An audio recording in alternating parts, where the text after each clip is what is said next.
Breandán Mac Cionnaith here. Beside me is going to speak about the whole prison struggle from 1976 onwards, the ending of special category status, and the development of the situation in the prisons culminating in the 1980 and eventually 81 hunger strike. But of course, as I mentioned earlier on, there's the fact that there still exist prisons with political prisoners in the north of Ireland, and we have here also this afternoon to speak with us Mandy Duffy, who is a sister-in-law of Colin Duffy, who is in Maghaberry as we speak.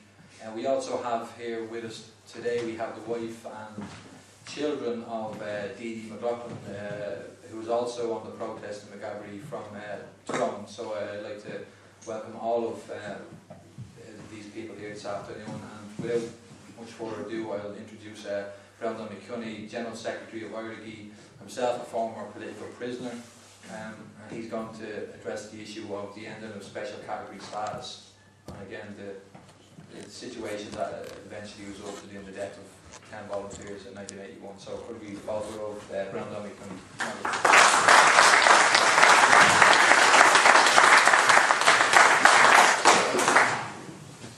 It's 30 years this year since the 1981 hunger strike, when 10 Republican prisoners died in the H blocks of Cloncash, resisting the British government's policy of criminalisation. The hunger strike of 1981 was one of the most pivotal events in recent generations during the long struggle for Irish freedom. It not only thwarted Britain's attempts at that time to criminalise Ireland's long and noble fight for freedom, but it concentrated worldwide attention on Ireland. It helped to revive a severely depleted struggle, and saw many major demonstrations take place right across this island, as well as in countries as diverse as the US, Portugal, Australia and Iran. The events surrounding the prison protests, which culminated in the deaths of 10 Republicans in the H blocks, had its beginnings during 1975, when the British government began to formulate a three-pronged strategy aimed at defeating republicanism. That was prompted by the need by Britain to change the growing international perception of the conflict in Ireland from one of a colonial war to that of a campaign against organised criminal gangs. That far-reaching triple British strategy, posterisation, criminalisation and normalisation, was the catalyst which was the Libya prison struggle, which lasted for over 5 years. Under that strategy, it was Britain's intention that its military presence in the 6 counties would be slowly but increasingly replaced by members of locally recruited forces. That the Irish liberation struggle would be portrayed and treated as nothing less than a criminal conspiracy. And the third element of that strategy envisaged the destruction of popular support for the resistance movement and the re-establishment of a puppet political administration at Stormont. Britain's strategy of austerisation, criminalisation and normalisation has continued to form the basis of all British policy in Ireland since 1975 right down to the present day. As a result of the struggle in the H blocks and the hunger strikes of 1980 and 1981, criminalisation has probably been the most apparent aspect of that strategy. The policy of criminalisation, as Mara referred to earlier on, meant that after the 1st of March 1976, any person sentenced for a politically motivated offence would no longer be afforded the rights of a political prisoner, a right that had previously been won by a mass hunger strike by Republican prisoners in Crumlin Road in July 1972, led by Billy McKee. Instead, all such prisoners were to be treated as criminals. After the 1st of March, and even though they were arrested using special laws, held in special interrogation centres, charged under special so-called anti-terror legislation, and sentenced in special non-jury courts, Republican prisoners were not to be granted special category status to which they were entitled. Britain intended for Republicans to wear a prison uniform, to do prison work, and have major restrictions placed upon their amount of free association with their comrades. The prisons were to be used as a breakers' yard where the prisoners and the wider Republican struggle would be depoliticised. The first prisoner that was sentenced after the cut-off date was 19-year-old Kieran Nugent. He refused to wear a prison uniform and left with only a blanket to wrap around him. The blanket protest began, which over the years was to escalate into a dirty protest. Several hundred prisoners on the protests were kept in extreme conditions in their cells for 24 hours a day, subjected to beatings and forced searches which can only be described as torture. But amidst all that, and despite all that, they still managed to communicate with themselves and with the outside world to develop a strategy of resistance for the advancement of their aims. The prisoners' campaign, both inside and outside the jails, centred around 5 demands: the right not to wear a prison uniform, the right not to do prison work, the right to free association with other prisoners, the right to organise their own educational and recreational facilities, and the right to one visit, one letter and one parcel per month. After several years of enduring conditions which the then Primate of All Ireland, Cardinal Thomas O'Fee, had described as being similar to the slums of Calcutta, the prisoners decided that enough was enough, and that the only way to resolve the issue was by use of the age-old Irish weapon of last resort, the hunger strike. The first hunger strike, undertaken by 7 Republican volunteers, led by the late Breandán Hughes, began on October 27, 1980. And I see at the back of the hall here, it's sneaking in there at the end, one of the men who was on that hunger strike, Tommy McCartney. They were later joined by 3 women prisoners in Éirígí General Secretary. Mara referred to that earlier on. They were led by their OC, Maria Farrell. The British government reneged on the promises which ended the 1980 hunger strike, and it left the prisoners with no choice but to embark upon the second strike in 1981. Bobby Sands began his fast on the 1st of March 1981, exactly 5 years to the day after the British government had withdrawn special category status. He died on May the 5th, 1981, after 66 days in hunger strike. It was estimated that somewhere in the region of 200,000 people or more attended Bobby's funeral in Belfast. Francis Hughes died on May the 12th after 59 days. Ray McCreesh and Patsy O'Hara both died on May the 21st. Joe MacDonald died on July the 8th, followed by Martin Harrison on July the 13th.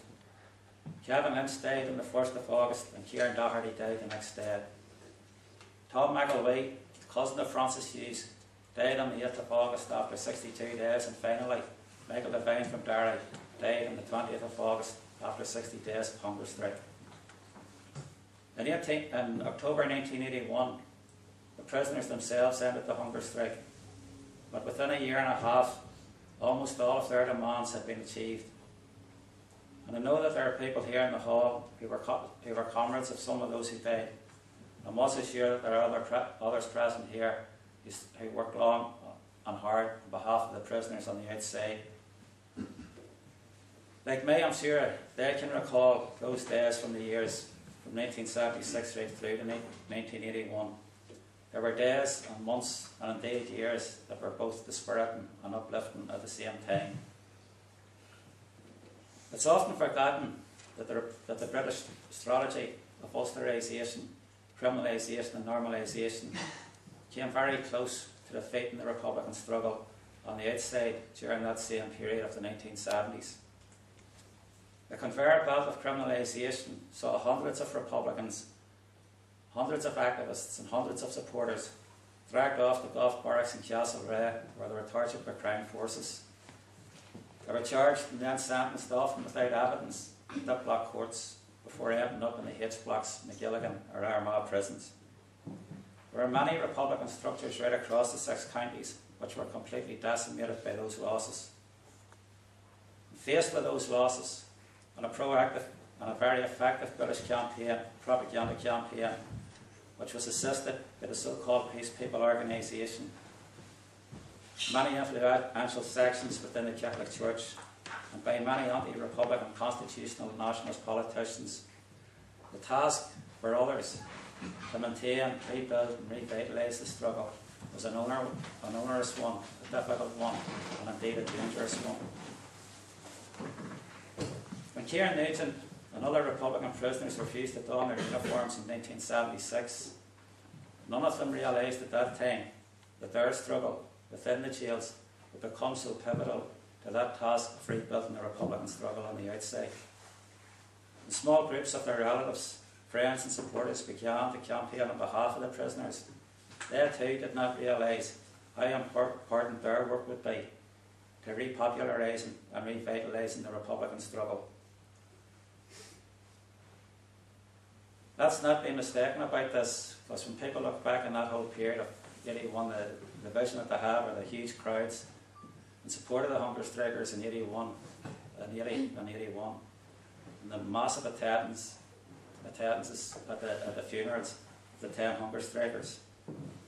But back in 1976, there were not tens of thousands of people on the streets north or south campaigning for or supporting the prisoners' demands.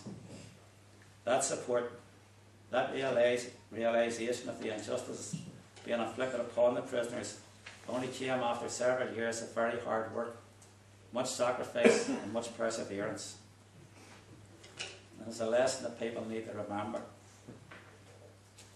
I suppose in putting the prison struggle into its proper overall context, there's probably no better means of doing so than in the words of the prisoners themselves.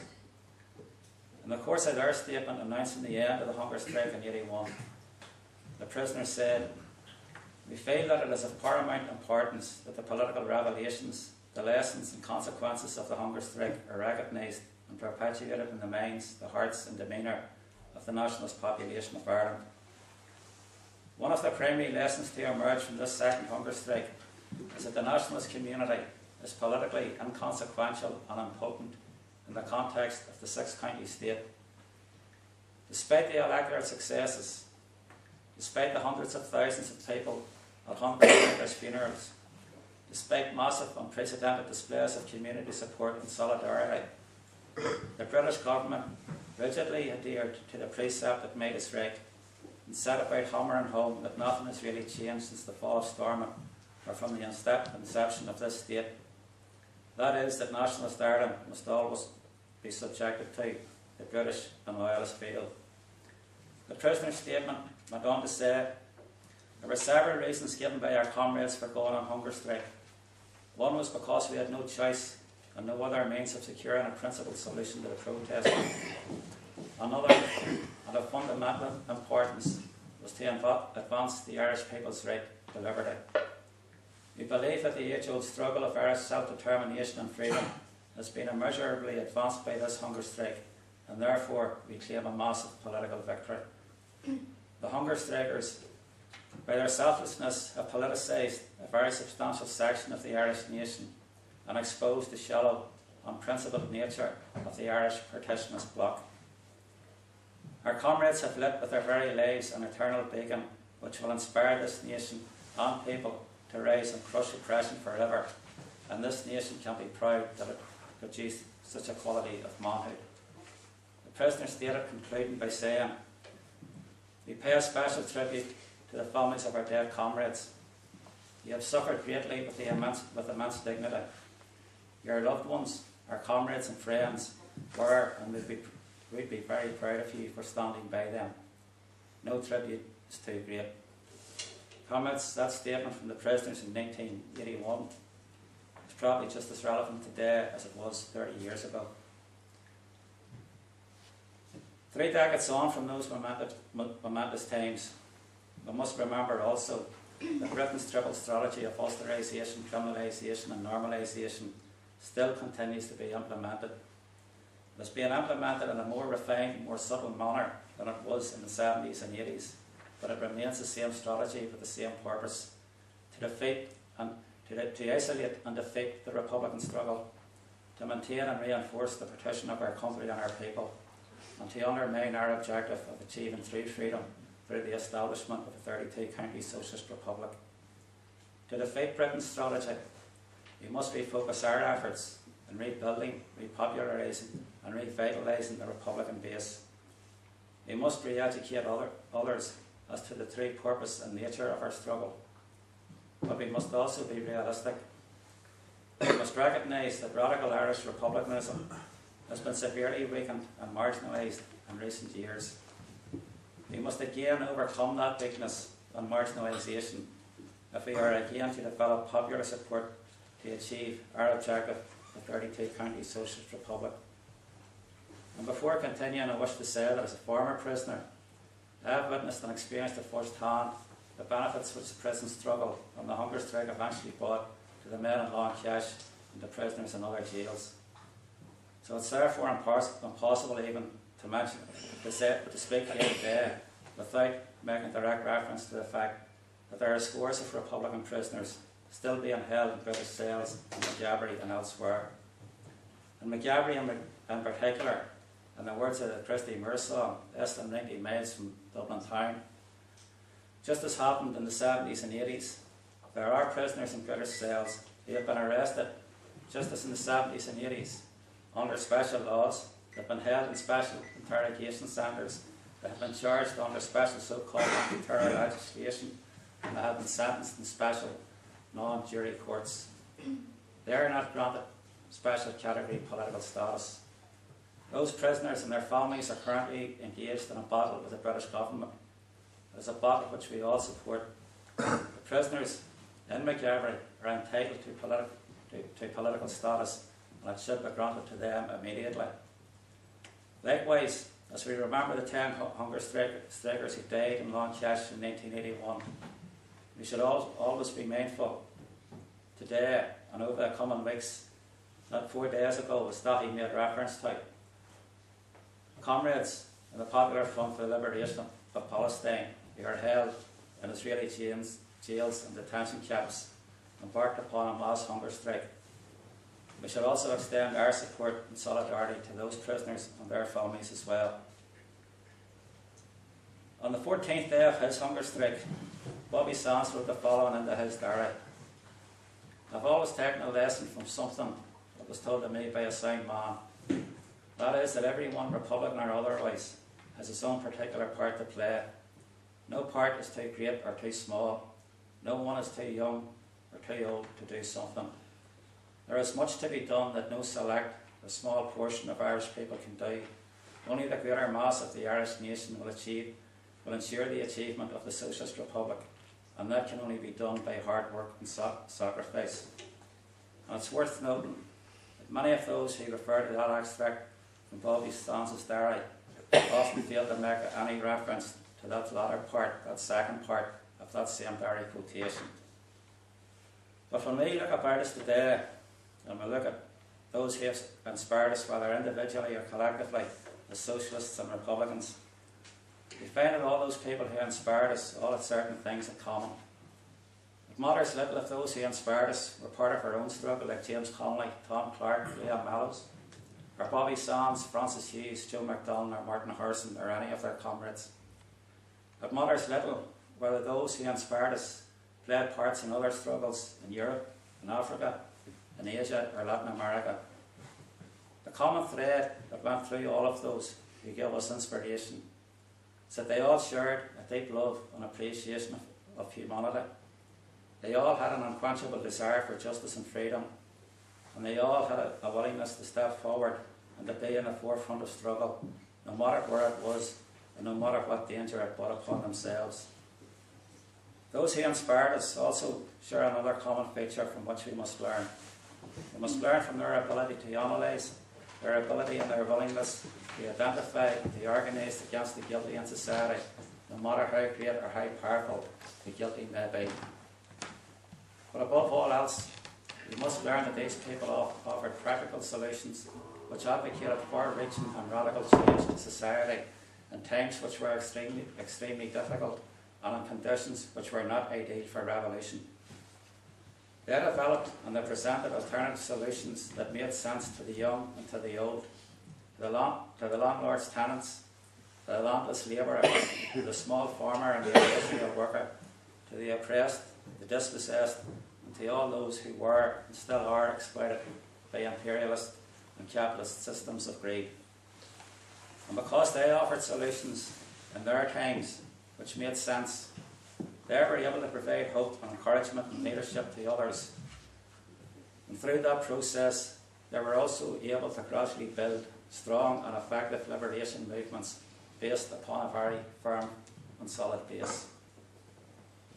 We too, if we are to commemorate and keep alive the spirit of 1982, of 1981, must also provide alternatives to the corrupt, unjust and unequal status in our country today. And we must bring forward solutions of the same radical and revolutionary nature which will make sense and offer hope and inspiration to others in our country. We must also remember what Bobby Sands said about the task we have in front of us, that it is not one that can be achieved by a small select group of people, but that only the greater mass of the Irish people will ensure the achievement of the Socialist Republic. We need to be able to convince our friends, our families, our neighbours. We need to be able to convince those whom we meet every day in our communities and in our workplaces that there is an alternative to partition. There is an alternative to the corrupt, unjust and unequal political, social and economic systems which exist in Ireland. And that alternative is, comrades, socialism. We must develop and articulate what the Socialist Republican alternative is, what it can mean for the greater mass of the Irish nation, and we must convince them, other people in this country, to join with us in trying to secure that alternative. Nuirtán aber sin janta mar d'irs Bobby, and sin Chief Éirígí General. When we have that work done, as Bobby Sands said, it is then that we will see the rising of the moon. For my other comments.